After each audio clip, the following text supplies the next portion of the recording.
Before we talk about clarity or direction or change, there's something more important to do first, and that's to slow down.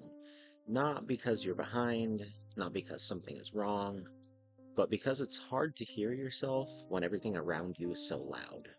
If you've felt uncertain lately, if decisions feel a bit heavier than they used to, if you've caught yourself thinking that you should already have this figured out, that doesn't mean that you're failing. It usually means that you've been listening to too many voices at once. We live in a world that rewards speed, opinion, and constant motion. Answers are everywhere, advice is endless, and expectations pile up quietly. And somewhere in all of that, um, your own inner sense of direction can get buried. This isn't about fixing yourself. It isn't about finding that perfect answer, and it isn't about becoming someone new. It's about noticing where you actually are before deciding where you're going to go next. So take a breath, let the noise soften even slightly, because most people don't feel lost for the reason that they think they do. Most people think they're confused because they're doing something wrong. And that's usually because they don't have clarity yet, because they haven't figured it out. But confusion isn't the problem. The problem is volume. Too many opinions, too many expectations, and too many voices telling you who to be, what to want, and how fast you should already be there. Advice stacks on top of pressure, and pressure turns into noise, and eventually everything inside you just starts to blur. The blur gets labeled as being lost, but you're not lost, you're just overloaded. When every decision is filtered through comparison, approval, and urgency, it becomes impossible to hear yourself think. Noise masquerades as direction, and motion gets mistaken for progress. Stillness isn't going to give you answers, it's going to give you access. And access is where your clarity truly begins. This isn't about fixing yourself, it's about turning the volume down long enough to notice what's been trying to speak all along. Once that noise quiets, something else becomes easier to see too. Most of us were taught very early that we need to look outward for direction. Parents mean well, schools needed structure, and systems needed metrics. So we learned to measure ourselves by our grades, approval, milestones, and comparison to others. How we were doing was always reflected back to us by something external. And over time, that became our default setting. When we felt unsure, we asked somebody else. When we feel stuck, we look for permission. When we feel behind, we assume the answer lived somewhere outside of us. The conditioning is subtle, but it's powerful. It teaches us to trust feedback more than feeling and expectations more than instinct. And slowly, without realizing it, we lose touch with our own internal signals. And not because we're incapable of knowledge or incapable of knowing, but because we were never taught to listen inward first. So that's the script most people are still running, quietly and automatically. When you spend enough time looking outward, something subtle happens inside. You keep functioning, but you stop feeling connected. And that's how burnout sneaks in. Not all at once, but quietly and subtly. Through resentment you can't quite explain, through numbness that feels safer than disappointment, through exhaustion that rest alone won't fix. And you can be doing everything right and still somehow feel wrong. Meeting expectations, hitting milestones, staying busy. From the outside, it all looks like progress, but from the inside, it still feels hollow, right? That disconnect isn't a flaw in your character. It's the cost of not listening to yourself for too long. Disconnection always collects interest, and it shows up as tension, frustration, or a sense that you've drifted from something important. And not because you failed, but because a part of you has been wanting to be acknowledged. And here's the part that most people don't realize. Nothing inside you is broken. That sense of direction that you're looking for, that instinct, the gut feeling, the quiet knowing, it never really disappeared. It's just been drowned out by all that external noise. You felt it early on before you learned to explain yourself, before you learned to override your reactions, before you were taught to second guess what felt right to you. You noticed when something felt off, and you knew when something didn't fit, but over time those signals were labeled as impractical, emotional, or unrealistic, and you learned to ignore them. And not because they were wrong, but because they didn't match the noise that was going on around you. An inner compass doesn't vanish when it's ignored. It waits. It stays still. It's quiet, patient. And the moment you stop assuming that you're lost, it becomes possible to feel again. Somewhere along the way, stillness got mislabeled. If you're not producing, improving, or moving forward, something must be wrong, right? And that belief runs really deep within all of us. Productivity culture teaches us that worth is proven through motion, and rest has to be earned, and slowing down is a risk. So when things get quiet, discomfort tends to creep in, and silence feels unproductive, and stillness feels like we're falling behind. But stillness isn't the absence of effort, it's actually a skill, believe it or not. So when you stop filling every gap with noise, something important happens. Those signals get more clear, and you find clarity in that. Tension becomes noticeable, misalignment stops hiding behind busyness, stillness doesn't dull your direction, it actually sharpens it and it amplifies what's already there within you. So if you've been afraid to slow down, it's not because you're lazy or something, it's because you've been trained to confuse motion with meaning. And stillness is going to ask you to listen instead. Listening to yourself isn't passive. It isn't waiting for clarity to arrive on its own. It's an action. And there's a difference between listening and waiting. Waiting is going to keep you comfortable. Listening asks you to stay present when something uncomfortable surfaces for you. Real listening requires effort. It means noticing the thought you'd rather dismiss, feeling the emotion that you'd rather numb, and acknowledging the tension that you've been explaining away. And that's why avoidance feels safer.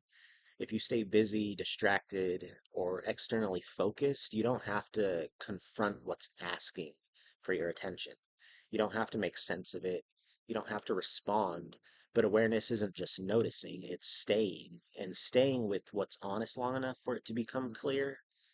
Listening is the moment reflection turns into responsibility. Not responsibility to change everything at once, but responsibility to stop pretending that you didn't hear yourself. Before you can explain something, your body will usually react to it, like a tightness in your chest, a heaviness in your shoulders, or a sense of ease that you can't really logically justify because the body speaks first. It responds to stress before you label it as stress. It holds tension before you admit that you're overwhelmed. And it gets tired before your mind even allows you to slow down.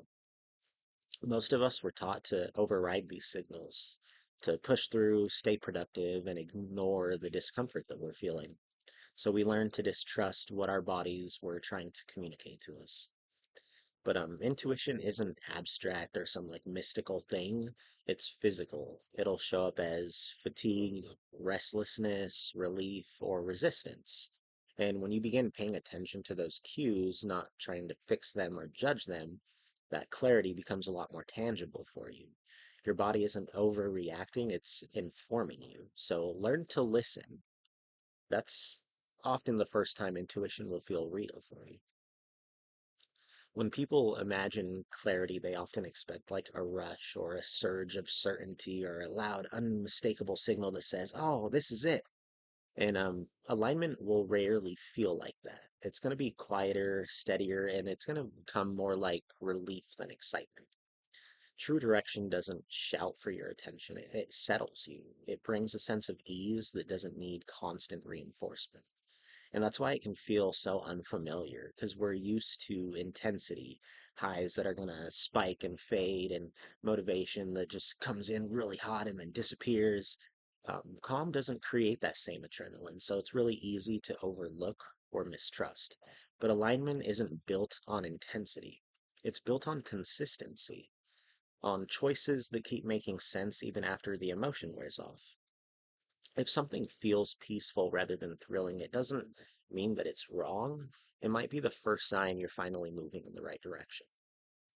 And not every uncomfortable feeling is a warning. Some are just simply unfamiliar to us.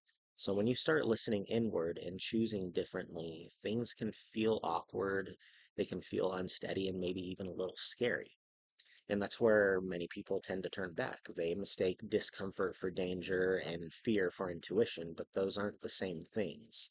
Fear tightens and rushes, it demands certainty before you're ready, and intuition, even when it challenges you, it feels quieter.